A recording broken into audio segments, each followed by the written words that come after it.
Here we are at the Princess Marina's Bay.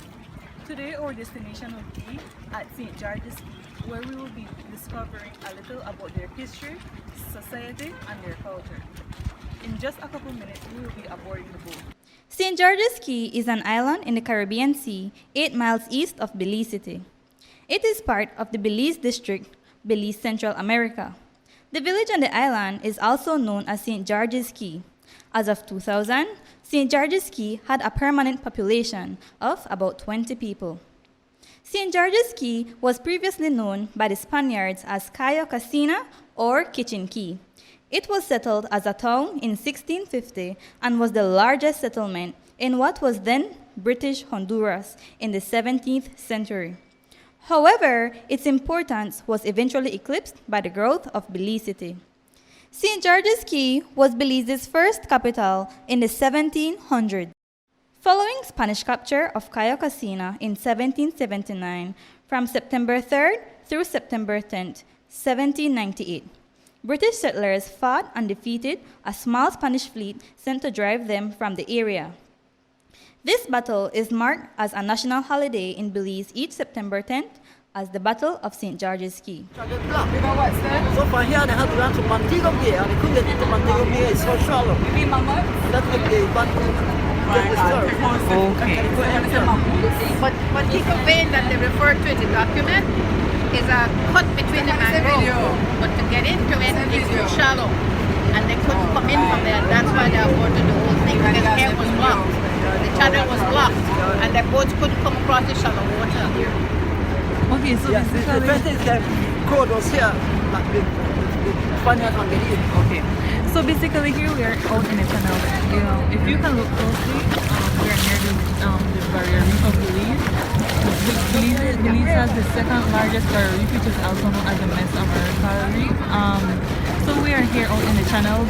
The channel is where the Spaniards tried to came in to try to enter St. Georges Caye, but then the Baymen blocked the channel so that they couldn't come in. Secondly, the channel is shallow, so that gives them a hard time to come in.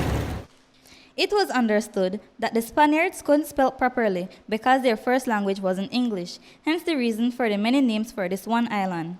Nevertheless, it was not until the early settlers on St. Georges Caye formulating their constitution between April 10, 1765 and May 5, 1766 that they renamed the island after England's patron saint to St. George's Island, Campbell, and later Caye.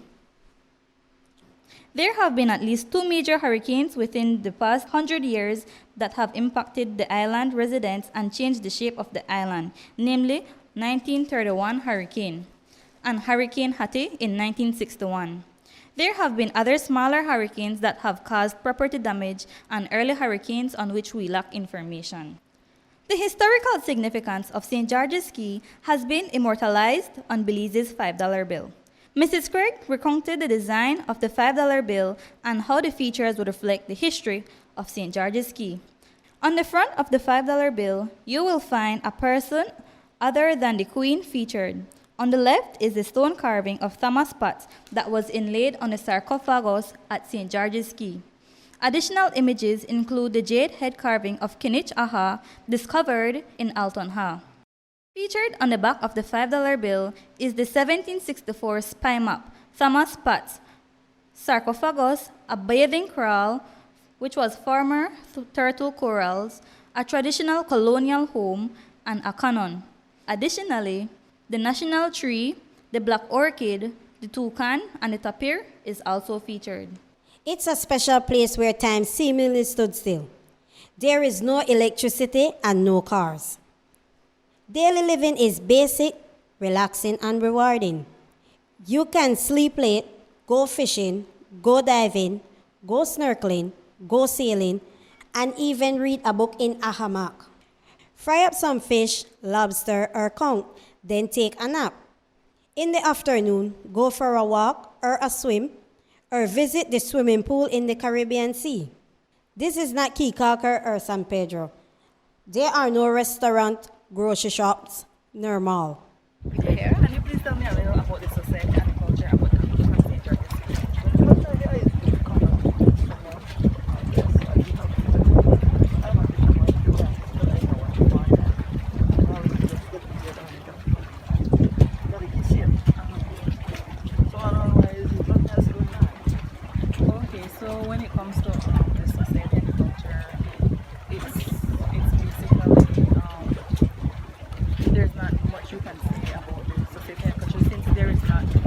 there is not a lot of people living on the island. I know in 2000 the population was only 20 people.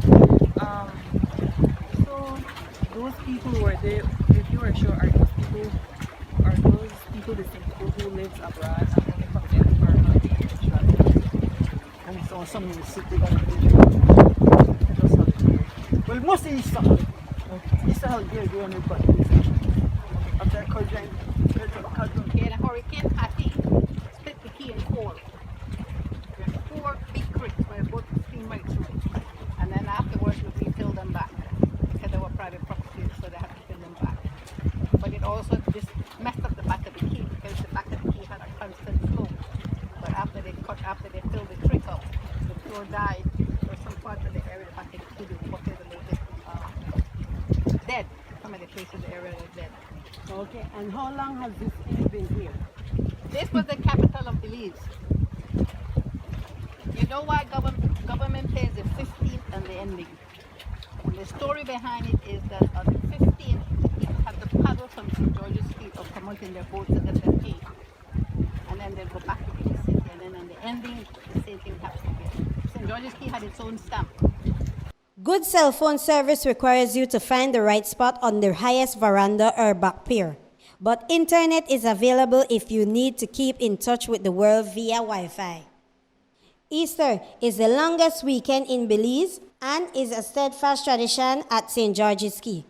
It is the busiest time on the island when our families come to spend the long holiday to enjoy with friends and family. After walking the entire island, we are finally at the end of our video documentary. We learned about the history, the culture, and the society of St. George's Caye. Additionally, we also heard some interesting ghost stories from people who live here. All in all, we had a good time and it was also an educational trip.